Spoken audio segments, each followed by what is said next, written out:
तो बेसिकली बेटा आज हम रे ऑप्टिक्स की ELP नंबर 9 जो कि बेसिकली प्लेन मिरर पे बेस्ड है, इसका डिस्कशन स्टार्ट करेंगे। ठीक है, तो समय बर्बाद ना करते हुए डायरेक्ट स्टार्ट करते हैं ELP नंबर 9 का डिस्कशन। ठीक है, चलिए स्टार्ट करते हैं। पहला क्वेश्चन लेते हैं। लिखा है आप plane mirror make an angle 30 degree with horizontal. ठीक है, जैसा बोल रहा है बनाते चले। ये बनाया हमने हॉरिजॉन्टल और ये बना दिया हमने प्लेन मिरर। तो क्वेश्चन ने बोला है कि plane mirror make an angle 30 degree horizontal. तो ये वाला एंगल कितना हो गया 30 degree. A vertical ray strike, vertical सीधी ऊपर से आई है तो वर्टिकल रे बना दी हमने। Find the angle between mirror and reflected ray. ठीक है, अब देखिए छोटी छोटी बातें। वर्टिकल रे हैं तो ये एंगल कितना होगा 90, अगर ये 30 है तो ये 60। ये हमारा मिरर, ये भी हमारा मिरर। ये कौन सी रे, इंसिडेंट रे। अगर आप आजू वाला इन बाजू वाला कॉन्सेप्ट जानते हैं तो ये वाला एंगल कौन सा कहलाएगा, आजू वाला एंगल। तो हम बोलेंगे अब रिफ्लेक्टेड रे और मिरर के बीच का एंगल भी क्या बनेगा 60 डिग्री। अगर आजू वाला एंगल 60 डिग्री आया है तो बाजू वाला एंगल भी 60। तो देखिए इसी रे को अगर मैं आगे बढ़ाऊं, लाइन को अगर आगे बढ़ा के देखें तो ये वाला एंगल कितना आया 60, तो ये वाला एंगल भी कितना होगा 60। बताइए ये कितना एंगल आएगा फिर 30। अब हम कह रहे हैं कि हमें तो एंगल 60 चाहिए, आजू वाला एंगल 60 तो बाजू वाला एंगल भी कितना होना चाहिए 60। तो हमने रिफ्लेक्टेड रे को बना दिया और मिरर से कितना एंगल बना दिया 60 डिग्री। तो ये हमारा हो गया अल्फा आजू वाला एंगल, बाजू वाला एंगल। पूछा क्या है मिरर और रिफ्लेक्टेड रे, ये रहा मिरर और ये रही रिफ्लेक्टेड रे के बीच का एंगल कितना होगा 60 डिग्री। सिंपल सी बात है, incident ray angle between the mirror and reflected ray, ये रहा हमारी रिफ्लेक्टेड रे और ये रहा मिरर, कितना एंगल आएगा 60 डिग्री। आजू वाला इक्वल टू बाजू वाला कॉन्सेप्ट। एक मैन है जिसकी हाइट 6 फीट है, वो एंटायर इमेज देखना चाहता है, तो मिनिमम मिरर लेंथ कितनी चाहिए होती है। तो हम जानते हैं minimum mirror required, minimum mirror कितना होता है half of person height, half of person height.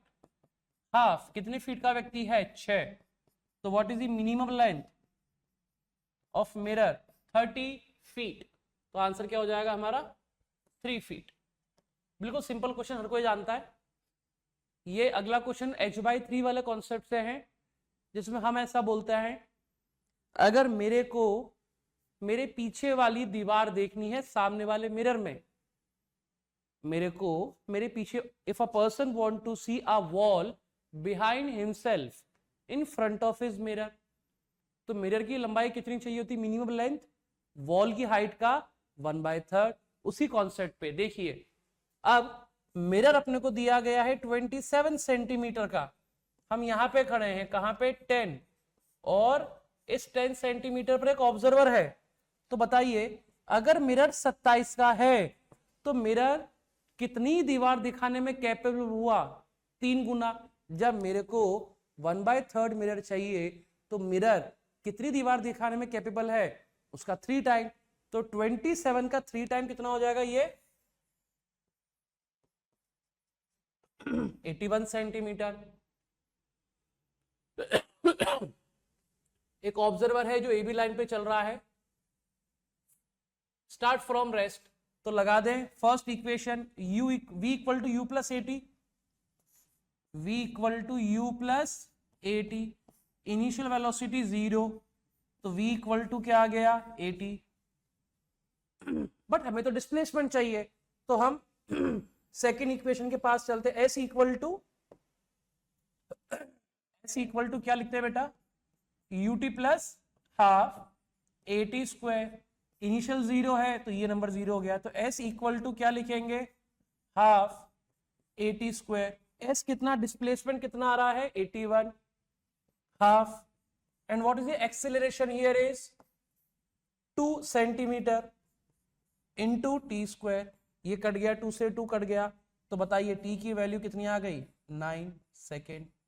यानी 9 सेकेंड तक उस पर्सन को ऑब्जर्वर की, ऑब्जेक्ट की क्या दिखती जाएगी पीछे, इमेज। h/3 वाले कॉन्सेप्ट पे क्वेश्चन बेस्ड है।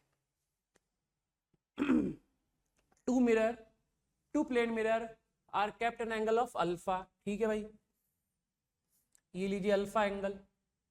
एक लाइट रे आ रही है, दो मिरर के बीच में सक्सेसफुली रिफ्लेक्टेड डेविएशन, लाइट आई टकरा के चली गई, नेट डेविएशन बोला 5π/6 वैल्यू ऑफ अल्फा। क्या होता है दो मिरर के डेविएशन का फॉर्मूला, 360 - 2 थीटा। कितना डेविएशन है, 5π/6, 2π - 2 अल्फा, क्योंकि एंगल कितना दिया है अब, अल्फा। तो बस क्वेश्चन सॉल्व कर लेते हैं।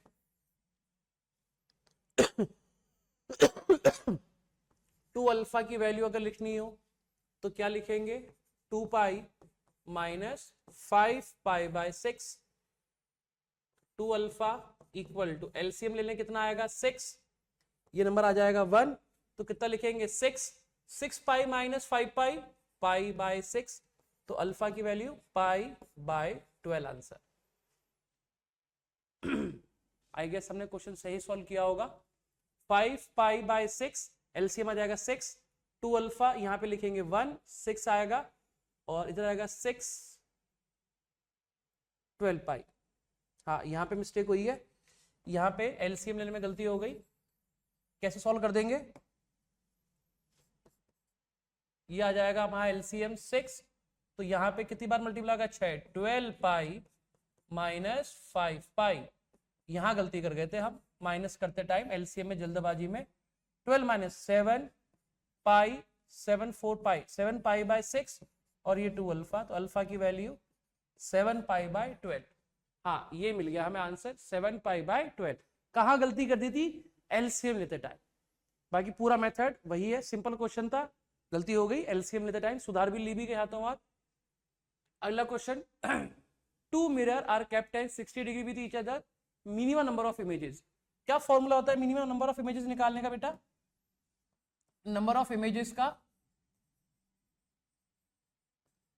360/θ। अब बताइए फॉर्मूले में क्या लिखा है, कितने पे रखे हैं, 60 डिग्री, 0 से 0 कट गया, कितना आ गया 6। अगर नंबर ऑफ इमेजेस कैसी आती है, E1, तो फॉर्मूला क्या बन जाता है, -1, तो फाइनल आंसर विल बी 5। जब E1 बनती है तो आपको पता है एक इमेज क्या होती है, ओवरलैप होती है, तो जब हम गिनते हैं तो क्या कर देते हैं, -1।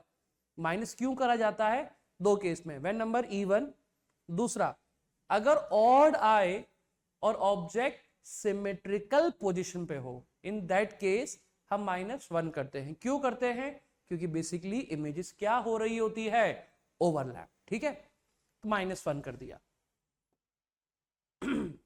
2 mirror are at 45 degree with each other, object is placed between them, number of images, same formula, क्या लिख देंगे बेटा, number of images 360/θ, number of images 360/θ। फिर से फॉर्मूला वही लगा दिया हमने, 360/θ वाला। अब मेरे को बताइए अगर यहां पे नंबर कैसा आया, E1, -1 करके आंसर, पूरा कॉन्सेप्ट। अगर आया ऑड, ऑड में भी सिमेट्रिकल आया तो नंबर -1, और अगर नॉन सिमेट्रिकल रहा एज इट इज m बोल देंगे।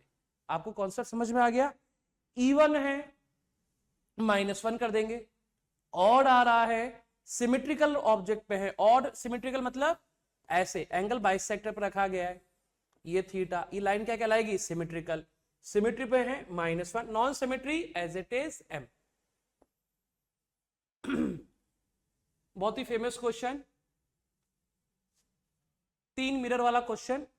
जब दो मिरर रखे होते हैं 90 डिग्री पे तो इमेजेस बनती है 3, 1 2 3, बनती 4 है, वही ओवरलैपिंग के कारण -1 होती है, तो इसका मतलब अब कितनी इमेज बन रही है, 3। ऊपर सीलिंग पे अगर एक मिरर और लग गया तो नीचे बनी 3 इमेज, 3 की 3 कहां दिखेगी? ऊपर। तो 3 और 3 6, और मेरी खुद की डायरेक्ट ऊपर कितनी इमेज बन जाएगी? 7। फेमस क्वेश्चन है, हर किसी को आंसर पता होता है। कैंची वाला मेथड यूज करेंगे। एक M1 mirror, M2 mirror 30 distance पे रखा है, और ये 5। चलिए कैंची वाला मेथड यूज करेंगे। कैंची बनाएंगे और बीच में लिखेंगे कितना? डिस्टेंस 35। डायगनली ऐड करेंगे 35 प्लस 5 40। डायगनली ऐड करेंगे 30 प्लस 35 65। अपने से कौन सी इमेज पूछी बेटा? 5th। कैंची की जगह नहीं है, मैं आगे इस साइड ले आऊंगा। ठीक है, अगली कैंची बनेगी, कितना लिखेंगे? अगेन 35। ऐड कीजिए दोनों को, 6 प्लस 9, 6 प्लस 3 9, और 100। 4 प्लस 3 75। अगला नंबर यहां से स्टार्ट करते हैं 100 और 75। अगली कैंची, अगेन डिस्टेंस 75। 75 plus 30, 7 plus 3 10, 110 135। कितनी इमेजेस बन गई? ये गिनना स्टार्ट करते हैं एक बार। फर्स्ट इमेज पूछी कहां से? 5th position image from M2। चलिए फर्स्ट, सेकेंड, थर्ड, ये वही थर्ड है, और ये 4th। एक और कैंची बनेगी और बीच में क्या आएगा? 35। 110 और 35, 3 प्लस 1 145। 35, 30 और 40 145। तो answer second 145 centimetre from mirror. कैंची वाला मेथड, क्रॉस मल्टीप्लाई कराते चलिए, डायगनली ऐड कराते चलिए। Question number 9th। A point object approaching a plane with speed of 10 centimeter per second। ठीक है, लो भाई जो बोला बनाते चलते हैं। Mirror, a point object moving plane mirror, speed of ये लीजिए 10 meter per second, while image reduces away from the mirror with speed of 6। ये लो भाई इमेज 6 सेंटीमीटर पे बना दी, 6 metre per second. Direction and magnitude of velocity of mirror, ठीक है, formula velocity VIM। But question में direction of image and magnitude of velocity of mirror direct with respect to mirror नहीं पूछा है, तो फॉर्मूला लगाएंगे VIM बराबर 2VM minus VO। VI की स्पीड कितनी दी है बेटा? 6। चलिए डायरेक्शन भी देख लेते हैं। ये कौन सी डायरेक्शन? प्लस X एक्सिस, और ये वाली माइनस, दोनों ही प्लस में चल रहे हैं, तो कोई इश्यू नहीं आएगा। 6 2 into VM minus mirror object की वेलोसिटी 10, उठा के इधर लेके आइए, कितना? 16 डिवाइड बाय 2 VM, कितना आ गया? 8 metre per second. Straight forward question. Mirror की वेलोसिटी कितनी आ गई? 8। 8 पॉजिटिव आया है, किधर चल रहा होगा? Positive X axis. तो देखिए दो आंसर है, 8 8। Velocity of mirror toward the object, object इधर है नहीं, अवे फ्रॉम द ऑब्जेक्ट, कहां जा रहा है? पॉजिटिव X में।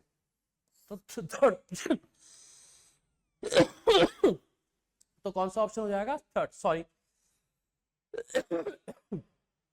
अवे। ऑब्जेक्ट से कहां जा रहा है मिरर? अवे। अगले क्वेश्चन पे आते हैं। Find the velocity of image with respect to mirror. ध्यान सुनिएगा, विथ रेस्पेक्ट टू मिरर। तो क्या करेंगे? सबसे पहले कंपोनेंट कर लेंगे। क्या कर देंगे? कंपोनेंट। अब कंपोनेंट करने के बाद सबसे बढ़िया काम, जो ये हमने बनाया और मिरर को चला दिया कितने से? 2 से। मिरर को चला दिया कितने से? 2 से। ऑब्जेक्ट यहां रखा था, ये दे रखा था 10 पे, और ये कितने पे था? 60। कंपोनेंट कर देते हैं, एक कंपोनेंट इधर, एक कंपोनेंट इधर। ये वाला कंपोनेंट कैसा आएगा? मिरर के पैरेलल। और ये कैसा आएगा? मिरर के परपेंडिकुलर। तो पैरेलल वाला कंपोनेंट कौन सा होता है बेटा? J cap. और ये वाला कौन सा होता है? I cap. हमारा पास जो फॉर्मूला होता है VI बराबर 2VM माइनस VO, ये फॉर्मूला होता है विथ रिस्पेक्ट टू ग्राउंड। लेकिन अगर आप क्वेश्चन देखें तो क्वेश्चन में कहां से पूछा है, विथ रिस्पेक्ट टू मिरर।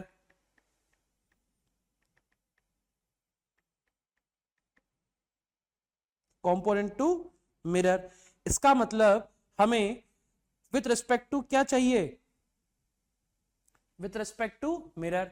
तो अब हम ये वाला फॉर्मूला यूज नहीं करेंगे, हम यूज करेंगे VIM equal to minus VOM।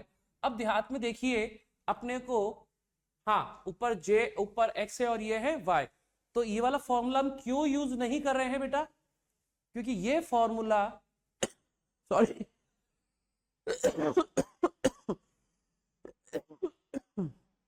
ये वाला फॉर्मूला हम क्यों यूज नहीं कर रहे हैं, क्योंकि ये फॉर्मूला बेसिकली हमें क्या देगा, विद रिस्पेक्ट टू ग्राउंड देगा, लेकिन क्वेश्चन पूछा है विद रिस्पेक्ट टू मिरर। तो इस तरह से लिखेंगे और इसी को सॉल्व कर लेंगे, इसको लिख देंगे माइनस VO माइनस VM। ठीक है, कॉन्सेप्ट समझ में आ गया। अगर आपसे विद रिस्पेक्ट टू ग्राउंड क्या कुछ नहीं बोला गया है तो आप डायरेक्ट फॉर्मूला ये वाला यूज कीजिए, लेकिन अगर आपसे बोल दिया गया है विथ रेस्पेक्ट टू मिरर तो VIM के पास आ जाइए, इसी फॉर्मूले से डिराइव होता ही है। तो क्वेश्चन में क्या पूछा है, विथ रेस्पेक्ट टू मिरर, तो आपको ये VIM पूछा गया, velocity of image with respect to mirror पूछा गया है, तो आप O और M ऑब्जेक्ट की वेलोसिटी कंपोनेंट कर देंगे और ये रही मिरर की वेलोसिटी। डायरेक्शन की बात करें, ये पॉजिटिव और ये नेगेटिव। कॉन्सेप्ट समझ में आ गया। तो ये हमारे यहाँ पे प्लेन मिरर यानी ELP नंबर 9 का डिस्कशन खत्म करते हैं। ठीक है, दैट्स इट।